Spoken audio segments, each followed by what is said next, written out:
This is Where We Live on Connecticut Public Radio. I'm Lucy Nalpathanchel. What's your favorite food? Oftentimes, it's food we ate growing up. For me, it was my mother's potato bhaji and her chicken curry, which I still cannot replicate. I grew up eating Indian food almost every day. So when I went away to college, the cafeteria food was the worst. Hot sauce saved me from all the blandness, a discovery that meant the freshman 15 eventually got me too.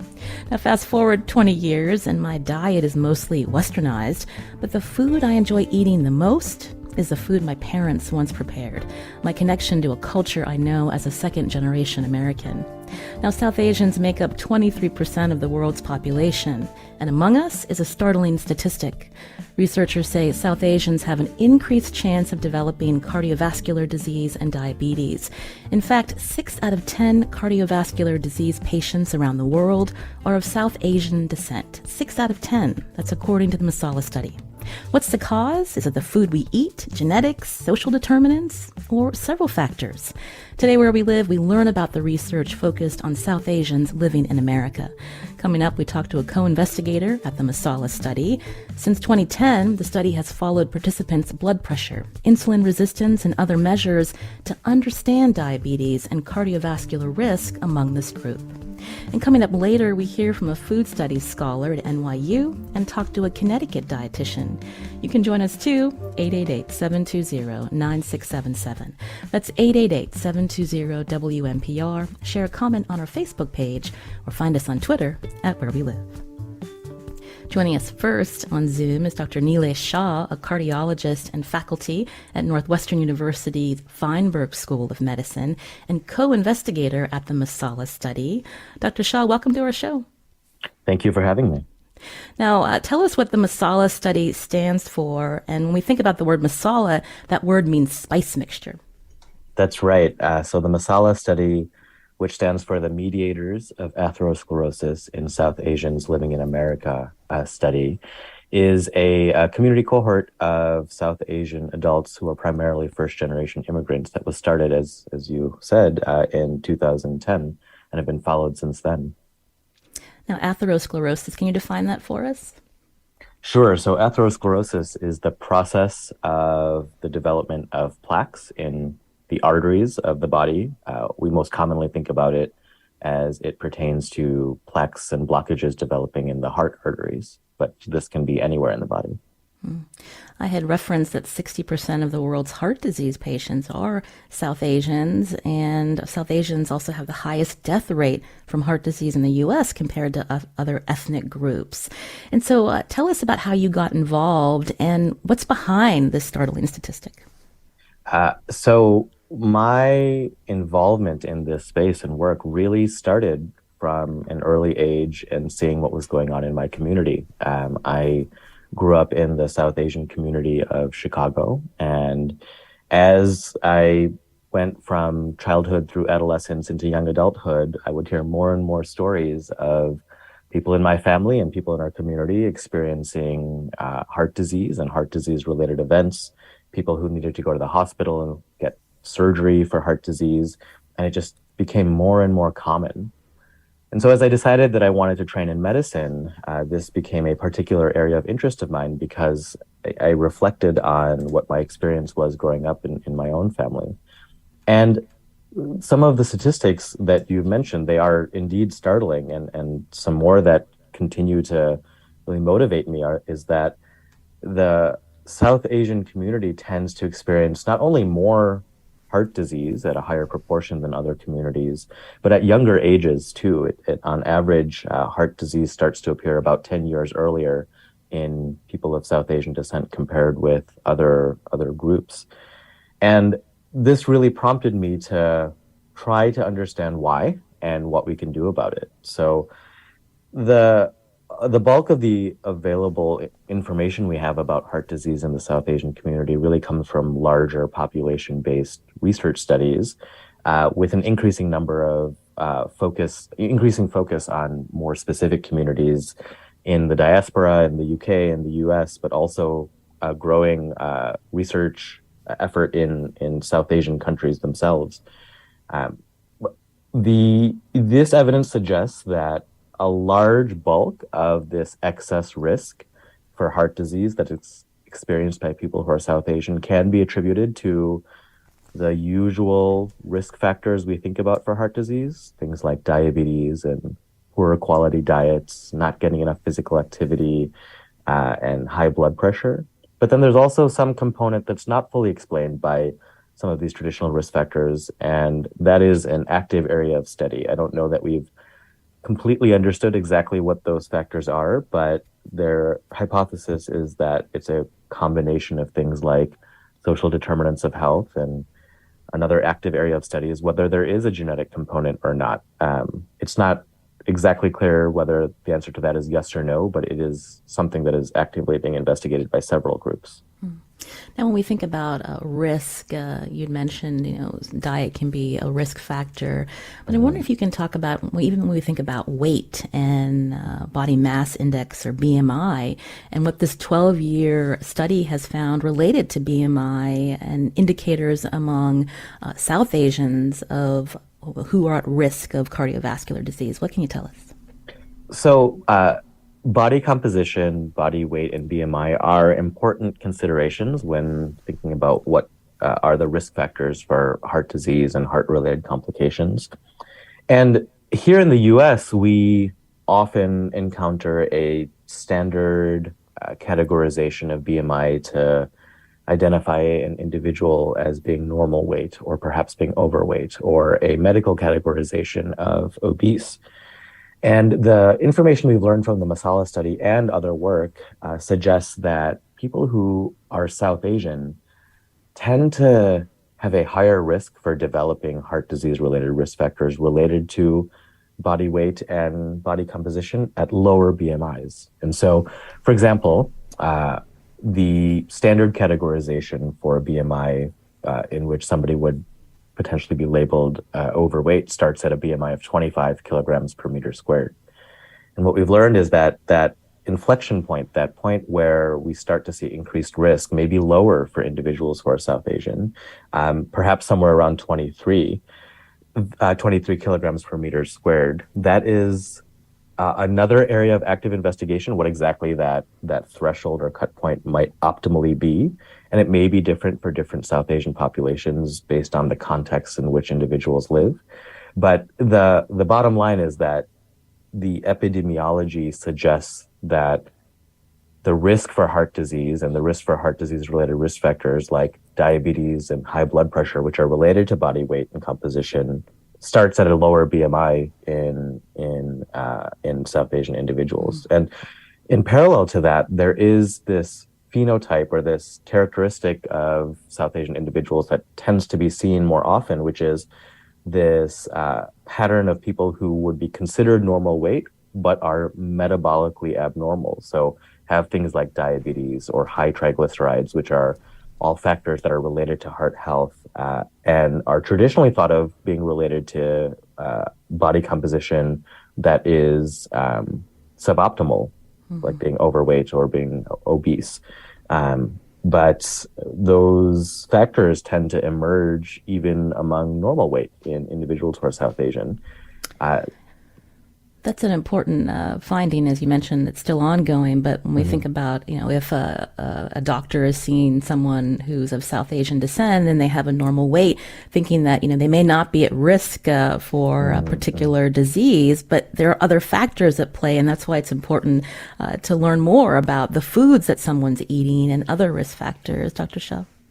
Yeah, I agree completely that the implications in part are that when someone like myself who sees patients in the clinic encounters a patient who is South Asian, perhaps I should be prompted to screen or look for other heart disease related risk factors, even if a person would be categorized as being at normal weight. Now, another finding from the MASALA study, again, this is it's been going on for 12 years now, is where people of South Asian descent may store their body fat, and why that can be a risk factor as well, Dr. Shah. Yes, that's an important point, and perhaps one of the predominant findings of the MASALA study so far. So when individuals store fat in their body. Most commonly, that tends to be what's called subcutaneous fat, or fat that's stored under the skin. The MASALA study of the original participants who have been followed since 2010 did special imaging of the participants to better understand where fat is stored in people who identify as South Asian. And there was a higher amount of fat that was identified on average stored in what are called ectopic areas, or essentially fat that's not really where it's supposed to be.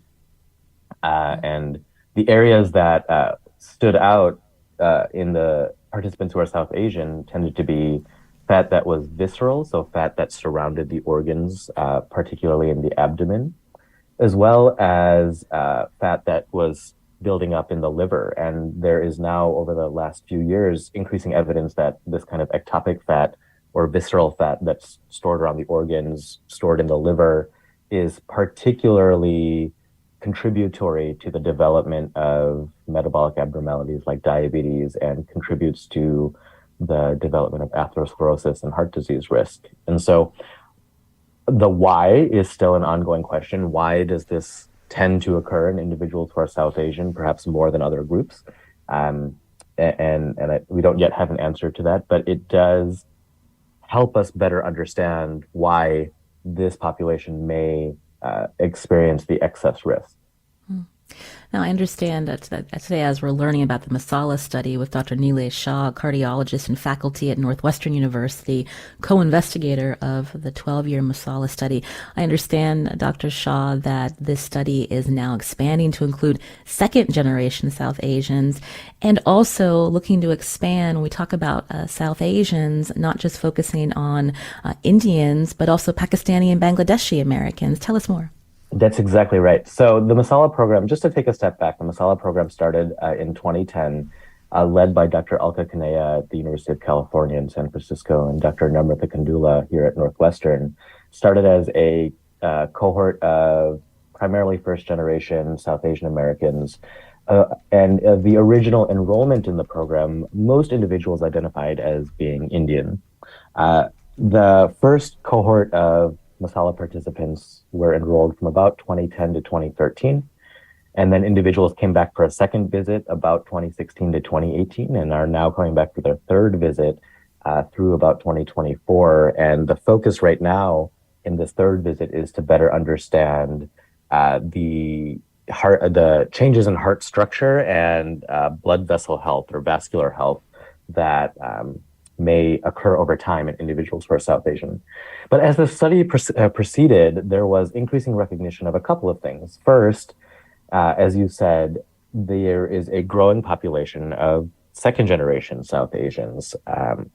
Of this first cohort of South Asian individuals who immigrated to the U.S. somewhere between the 1970s through the 1990s, as these individuals became older and started having families, now we have a second generation cohort of individuals. And the hypothesis is that these individuals likely have different factors that influence their health compared to their first generation immigrant parents. They grew up in different environments, they may have different social determinants. And so one active ongoing effort is to recruit and enroll the adult children of the original MASALA participants into the MASALA second generation study, which is actively ongoing and will try to understand not only what are the unique factors that may contribute to the heart health of second generation South Asians, but how does the health of parents influence their kids, and how does the health of kids potentially influence their parents? And in parallel, it was recognized as the cohort started to grow, there was some secondary enrollment that occurred during the original first 10 years of the study. It was recognized that even within the South Asian community, it is not a uniform community. There's quite a bit of variability and variation across multiple different kinds of identities in the South Asian community. And one of the identities that particularly stood out was individuals who identified as Indian versus Pakistani versus Bangladeshi. And so in this current wave, there's also a parallel new enrollment of participants into the MASALA program who are primarily identifying as Pakistani or Bangladeshi to supplement the information that we have about Indian Americans. It's really interesting, and I understand by 2024, the cohort will include about 2,300 participants in California, Illinois, and the New York area. Again, you're hearing Dr. Neela Shah, cardiologist and faculty at Northwestern University's Feinberg School of Medicine, co-investigator at the MASALA study. Now, the MASALA study website has a health tip section on a range of topics, like how to eat low carb as a vegan, a healthy South Asian diet, how to order healthy at Indian restaurants, and also a carb counting tool. But the website also has Punjabi fitness videos by Dilpreet Batal. Let's take a listen. Breathe in. Breathe out. They frequency switch custom side. Breathe in. Breathe out.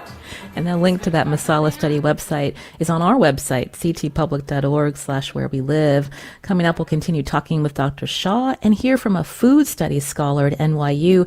You can join us too, especially if you're of South Asian descent. If you think about your lifestyle, the food you eat, and your ties to your culture, all important in this conversation. You can join us as well, 888-720-9677, or find us on Facebook and Twitter at Where We Live.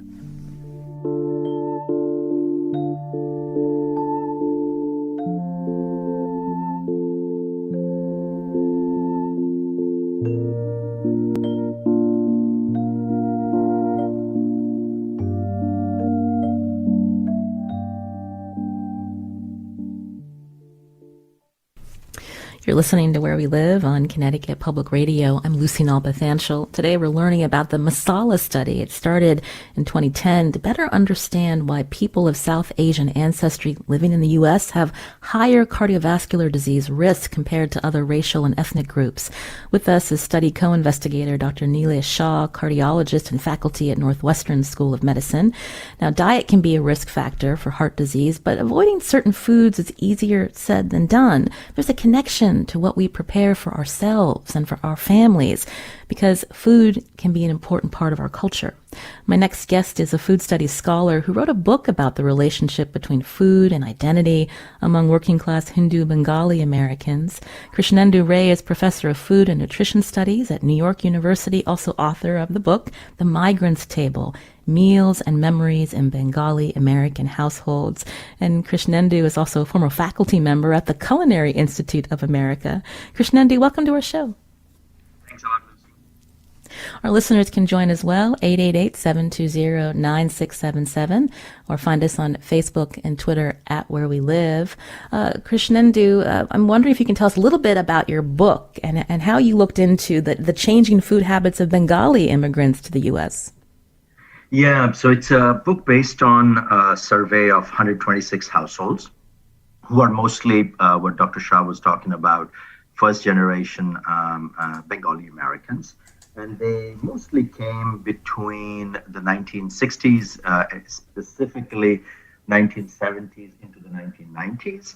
And so what it looked at was a survey of Kolkata Bengalis before migration, which is the city called Calcutta previously, and then a survey of their food habits, what changed, what did not change, what did people think about it after their migration. And most of these people migrated between the 1970s and the 1990s. Mm. You're a little hard to hear, Krishnendu. If you could sit a little bit closer to your device so our listeners can hear you well. No problem. So when we think about how eating patterns change after migration, both day to day versus, the special holidays, what did you find? Yeah, so one of the interesting findings was that breakfast, in terms of the daily cycle, changed most dramatically. And while dinner became more conserving Bengali in a Bengali household, meaning dinner would be typically fish, rice, a sauteed green, and dal, which is legumes, all forms of legumes, which is very common in a Bengali American household. In contrast to dinner, breakfast became much more convenience-oriented. Toasts, breakfast cereals, often sweet, of course, breakfast cereals. And that was driven by two things as I talked to people. One was convenience, because early morning, long commutes, children going to school, families going to work kind of put pressure on households, especially in the morning. And most of these people were middle class people who had migrated from a context where cheap labor was available. So, say a typical whole wheat chapati would have been made at home, but by domestic help. And once they came into the United States and once they migrated into the United States, that help went away. So the pressure for convenience for breakfast food, convenience food became much more acute. And there was a second sense, a psychological sense, that most of these migrants were looking at breakfast as a food to prepare themselves for the American world. They were almost like bracing themselves. So they were ready to open the door into the American world with breakfast. And in some ways, dinner was the obverse. They were ready to shut the door behind them and create a cocoon, a cultural cocoon for dinner in the evening. So if you just looked at breakfast, you would say these people had totally assimilated. But if you looked at dinner, you would find that these folks had, in fact, kept their culinary culture quite intact. So that was one of the kind of the daily cycle that became very visible in the 126 households. Now, when we think about other traditional foods that maybe even Bengalis enjoy, like their sweets, ruskala. Also, we think of fried namkeens, and also the amount of sweets made with clarified butter or ghee for Diwali and Navratri. I wonder if you can tell us more about that. Yeah, so these are Bengalis, and these were mostly Hindu Bengalis that I had studied. And so Durga Puja is very important, especially a specific festival, a ritual called Vijaya Dashami, which is the 10th day of the Durga Puja. And that is when you, for instance, the younger generation and the younger cohort goes around to other Bengali households and touch their feet, ask for blessing. And in exchange, you basically get sweets and shingaras. The Bengali word for samosa is shingara. So that was an important part of a ritual. It's, I would say, probably the food that Dr. Shah would not recommend. But this was, remember, this is once a year, right? Mm-hmm. And so I think it's an important question also of frequency and portion. But that was a very important part of a ritual about being Bengali. In some ways, as important or even more important than say, the ritualization of dinner that I talked about before. Given what you shared with us, I'm wondering if you can maybe respond to the MASALA study and the findings that Dr. Shah laid out for us. Yeah, so I really loved the study. I was a little apprehensive because diet has become a very contentious issue in South Asia, and there's a tendency to oversimplify. Meaning kind of there's a bit of magical thinking that either avoiding one food or adding one superfood or becoming a vegetarian is going to solve our problem. And the study shows, after over a decade of study, the MASALA study shows the situation is a lot more complex. And for instance, almost half the participants are vegetarians, but in fact have higher risk factors, partly because of to see the things you mentioned before: fried food, dairy, fat, sugar, especially sugar consumption. So it was really, for me, welcoming to have such a subtle and a complex study that avoided oversimplification, either in terms of a nutrient or in terms of what we should eat or what we should avoid. And the basic question is more physical activity. It recommends, and one of the things is going to be difficult, I think, it recommends is more salads.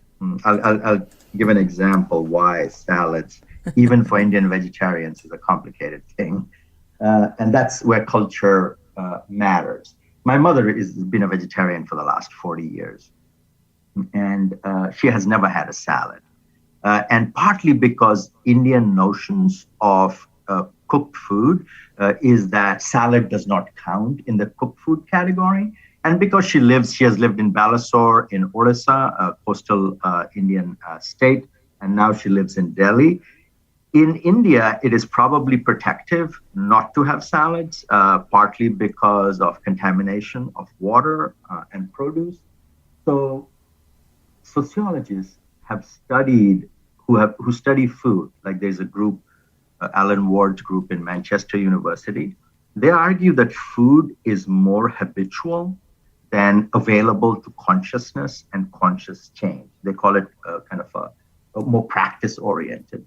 So one of the challenges in this study, which recommends, for instance, less cooked vegetables, raw vegetables, of course, that is and would be an improvement, dietary improvement in North America. But that I see is going to be a bit of a problem of cultural constructions of what is good to eat and what is edible. That's an important point, Krishnendu. Dr. Nilesh Shah is still with us. Dr. Shah, I'm wondering if you can respond to what Krishnendu shared.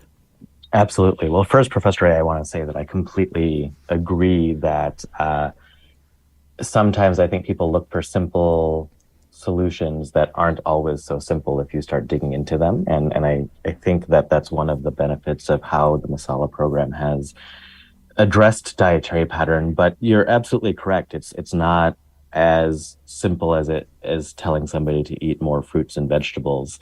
I guess the first thing I would say is it's particularly important to recognize that the MASALA program represents South Asian Americans, and so there's a lot more to take into account that it includes things like acculturation and length of stay in the U.S. and the environments in which people live. And so I too, like I think Professor Ray would, I too would caution against extrapolating some of the dietary recommendations we might learn from the MASALA study of South Asian Americans beyond the South Asian American population. But to the point that Professor Ray made about the different types of dietary patterns that were identified in the MASALA program, vegetarianism being one of them, I would fully agree that there's often a conflation of healthful foods with vegetarianism, which isn't necessarily the case. And so it does, I think, require much more nuance than asking people if they're eating kind of a more simplistic notion of what a dietary pattern is, like fruits and vegetables and whole grains. Given what you've learned from the MASALA study so far, Dr. Shah, how has that changed the way you communicate with your patients of South Asian descent, if it has changed at all? So the first thing that I think that a clinician who's seeing a patient really ought to practice doing is taking a thorough dietary pattern history or asking somebody what they eat. And it's not as easy as just saying, what do you eat every day? And it can be time consuming to do that. But as I think the MASALA program has shown us, the relationship of dietary pattern and food to cardiovascular health and overall health is an important one. And so I've started to be a little bit more detailed in trying to understand what the patterns of different types of foods that people are eating are, both in South Asian and non-South Asian populations. But when I have patients who are South Asian, I try to better understand what the mix of Western style and South Asian style foods are, and try to gently redirect individuals who really lean on the equivalence of vegetarianism being healthy, because there's some recent work in the MASALA program that has confirmed what Professor Ray said, which is that there are both healthy plant-based diets and unhealthy plant-based diets. And of individuals who eat a plant-based diet, of those individuals who consumed a less healthy plant-based diet, which includes predominance of things like fruit juices and refined grains and white potatoes and sugar-sweetened beverages and added sugar to foods, these are foods that are vegetarian, but they're less likely to be healthful. We see more cardiovascular risk factors in those individuals. And so really kind of digging down and understanding what a more daily pattern of eating pattern is becoming increasingly important, I think, in a physician's office. You can join us 888-720-9677 again as we talk about the MASALA study. It started back in 2010 to better understand why people of South Asian ancestry living in the U.S. have higher cardiovascular disease risk. Again, you can join us also on Facebook and Twitter at Where We Live. Frederick's calling in from Woodbridge. Frederick, what's your question or comment? Frederick, are you there? Yes, I am. Can you hear me? Yes, if you could tell us your question quickly. Sure. One is for Dr. I have two questions. One is for Dr. Shah. The visceral adipose tissue in the thoracic area is associated with high risk for cardiovascular disease. Estrogen has been shown in postmenopausal women to prevent accumulation of visceral adipose in the thorax. What is he? Oh, Frederick, it looks like we're having trouble hearing your full question, but I think I'll paraphrase from our call screener for Dr. Shah. He wanted to know about the use of hormones to prevent heart disease. What can you say there? No, that's an important question. And what I think I heard Frederick saying is there's some evidence that suggests that the use of hormones like estrogen may reduce the amount of ectopic fat in the thoracic cavity, so in the chest. I would be hesitant to recommend that as a strategy just because I don't think that it's one that's been specifically tested in a clinical trial. I am, however, informed a little bit by some of the evidence from a few decades ago about hormone supplementation for the prevention of heart disease, which did not show a significant benefit. This was primarily in women. And so I can't really extrapolate those findings, but I think that before one could say that would be a effective strategy to reduce the risk in this population, I think that would deserve further study. I wanted to get back to something that Krishnendu Ray from NYU shared about when we think about raw vegetables and how that may not be a part of a daily meal plan for South Asians. And I'm also thinking about exercise. We played part of that audio from a Punjabi fitness video on the MASALA website, Dr. Shah. But when we think even about lifestyle and expecting maybe people to exercise more, but if it's not part of how they've been brought up, how do you incorporate that, or how do you counsel your patients to maybe adopt more exercise, if they are at higher risk? Lucy, you're asking me? Oh, I brought up the point that you made about there are different cultural aspects as well, and so I'm wondering if we could talk a little bit about that when we think about exercise. I'll start with Dr. Shah. Sure. The first thing I think I try to impress upon individuals is that anything is better than nothing. Mm-hmm. And I would say that there certainly is a high level of sedentary behaviors in the South Asian population and probably in non-South Asian populations as well. But the primary encouragement is anything is better than nothing. And I think that there sometimes do seem to be some misconceptions that exercise necessarily requires exercise equipment or exercising at a moderate or really vigorous intensity to the point that someone is sweating and breathless. But I especially for individuals who are starting from a primarily sedentary day-to-day lifestyle, I encourage them to recalibrate their assessment of something like walking for exercise. Walking is spectacular exercise, and I usually will counsel individuals to take a little bit of time when they can fit it in their day, if they are already building in breaks, like at a lunch break, or if they take the bus, getting off a few stops early and getting a few minutes of walking in, and then slowly and gradually building that up. But one other point that you made, Lucy, that I think is important is that there are cultural nuances to exercise that ought to be considered, perhaps primarily in the immigrant South Asian population, but this may be relevant for all. when we think about cultural and gender norms about exercising and exercising in mixed sex spaces, and the expectation of what individuals in different who identify as different genders would be doing.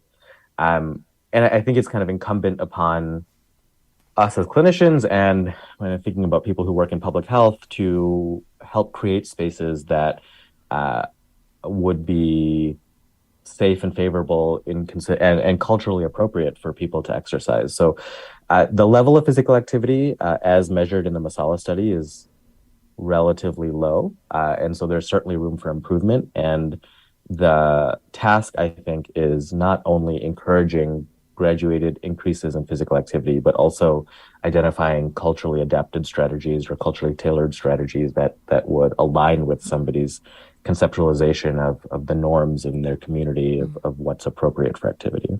And Krishnendu, what's your take? Yeah, no, that's a very good rule. Something is better than nothing. And I think that's an important takeaway. And one is a cultural thing, and I'm hoping it'll also show up in the MASALA study in terms of generational cohort. I think it's the older immigrant generation that is coming from a culture where physical activity was something you avoided, partly because it was work. It was laborious work. And we have seen that sociological association where you have a lot of physical activity, poor working class people doing it, middle class and upper class people tend to avoid it because it is associated with a certain kind of class activity. So one is that structure of kind of thinking about work and working out has to change, and it is already changing in India with the younger generation. I think the second aspect is an infrastructural aspect that is important. The early part of my study was done from around, I think, Dr. Shah's neighborhood around Chicago, Naperville, which has become an important part of a South Asian population. Suburban communities are often not designed for walking with an interesting landscape or a sidewalk. I had the toughest time. I didn't know when I came to the US, I didn't know how to drive. And I had the toughest time making something an interesting walk because I would often stick out as this guy. What is he doing walking down the side of the road where often there are no sidewalks? So there's an infrastructural issue compared to right now in Manhattan, where I live. I walk about 6 miles a day. It is fun and interesting. Sidewalks are fantastic. Now there are even bike lanes, 1,000 kilometers of bike lanes in New York City. Cities are also becoming interesting spaces where we can work out, and South Asians should take advantage of it. That's an important point. Infrastructure is important too. Again, you're hearing Krishnendu Ray, a professor of food and nutrition studies at New York University, author of The Migrants Table, Meals and Memories in Bengali American Households. He'll stay with us, but I want to thank Dr. Nilesh Shah, cardiologist and faculty at Northwestern University School of Medicine, co-investigator at the MASALA study. You can learn more at our website, ctpublic.org/wherewelive. To sum it all up, the study, Dr. Shah, was really to help develop a better risk calculator that doctors and others can use to diagnose people more at risk, to understand this population better. It's certainly work that's being ongoing. And as we follow these individuals for longer, I think we'll learn more about how risk develops over time. And to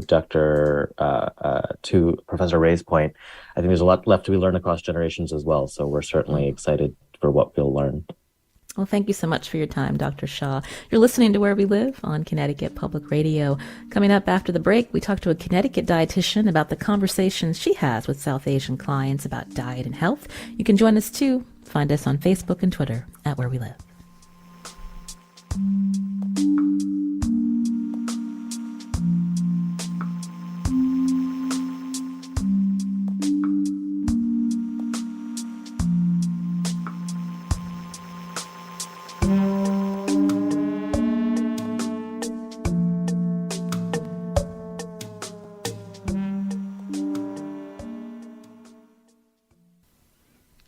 This This is Where We Live on Connecticut Public Radio. I'm Lucy Nalpathanchel. Now, Where We Live has spent time exploring the issues and impact of the Supreme Court's overturning of Roe v. Wade. You can find all that content with one click at ctpublic.org/post-Roe World. You can also subscribe to the podcast feed at Apple Podcasts, Spotify, and TuneIn. Now, we've been learning today why people of South Asian ancestry living in the U.S. have higher cardiovascular disease risk compared to other racial and ethnic groups. Diet can be a risk factor, but telling someone to avoid certain foods is challenging when food is an important part of a person's culture and identity. Joining us now is a Connecticut dietitian who's worked with South Asian clients. Sujata Srinivasan is on the phone with us, a dietitian and nutritionist. She has her own practice, Nutra Edge, and she's president of the Connecticut Academy of Nutrition and Dietetics. Sujata, welcome to our show. Thank you. Thank you for having me. Sorry, I lost the connection on my Zoom. I hope you all can hear me okay from my phone. Yes, we hear you loud and clear. Thank you. So when we think about how you work with your clients, I understand you came up with a food coaching that uses dots for particular food. Can you describe that for us? Yes, basically, the food coach dot system started with Indian community when I was living in Indiana. So Indian Women Association, they wanted to do a recipe book for the Indian community, and they were asking me if there is any way I can, label those recipes like, heart healthy, diabetic friendly, weight loss kind of recipes, and that gave me, that made me think, what I can do, because you cannot label, one food heart healthy and other food, diabetic friendly or weight friendly. It's it's a combination of basically a diet. And then I did another recipe book for another client, and she had a bunch of recipes from her family, and she wanted to compile all those recipes as a Christmas gift to her family. But all those recipes were like traditional recipes, a lot of fried food and foods high in sugar and made with white flour. And then she also asked same thing that these are traditional recipes I want to preserve, but also I want my family to eat healthy. And these recipes have a lot of emotional involvement, so they might end up eating every day. So that generated the DOT system. So basically I put all of my nutrition knowledge and experience into my DOT system. So what I came up with, green dot, yellow dot, green yellow dot, and red dot food. So green dot foods, basically they are, lower in calories and they are high in nutrients and a good balance of, salt, fat and sugar, and they make, healthy snack. So basically it starts with the calorie, because every calorie matters. Every bite matters. Mm-hmm. So yellow dot foods are also like moderate in calories and high in nutrients. So they make a healthy snack. And green yellow dot calories, they will provide you enough calories to make a meal. And the interesting thing is our red dot food. So, red dot foods will be, either higher in calories or, low in fiber, high in sugar, high in fat. So basically this food can be healthy in every way, but if it does not have enough fiber, then that would be a red dot. It's more like, brings the awareness, the dot and system. Sujata, thank you for explaining that dot system. It's definitely helpful for people as they think about, foods to prepare and thinking about moderation.